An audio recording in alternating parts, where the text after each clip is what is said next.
লাহৰীঘাটত বিদ্যুৎস্পৃষ্ট হৈ এজন লোকৰ মৃত্যু। লাহৰীঘাটৰ বৰখাল গাঁৱত সংঘটিত হয় এই শোকাবহ ঘটনা।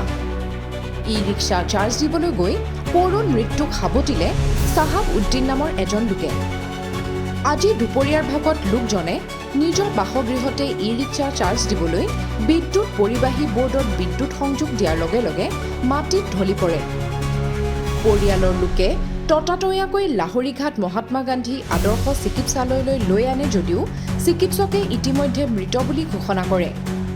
লোকজনৰ অকাল মৃত্যুত অঞ্চলজুৰি শোকাকুল পৰিৱেশে বিৰাজ কৰিছে।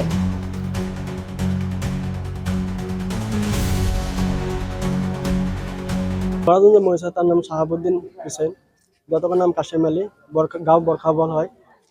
কিবা এটা কাৰেণ্টৰ কাম কৰি আছিলে, চাৰ্জাৰখন যেতিয়া চকেটত লগাইছিলে তেতিয়া শ্বৰ্ট হৈ পেলাই মানুহজনৰ মৃত্যু হৈছে। আৰু ল'ৰাটো যে আছিলে আমাৰ গাঁৱৰ বহুতো ভাল ল'ৰা আছিলে, সি আজি নথকাৰ কাৰণে বহুত আমি মৰ্মাহত হৈছোঁ। যে গতিকে সকলো ৰাইজৰ ওচৰত মই আমাৰ এটা বিনম্ৰ অনুৰোধ থাকিব যে যিয়ে চাৰ্জাৰখন লগাব আগত ভালকৈ চাই চিতি লগাবহে, যাতে এনেকুৱা ঘটনা নেক্সট টাইম কাৰোবাৰ লগত নহয়।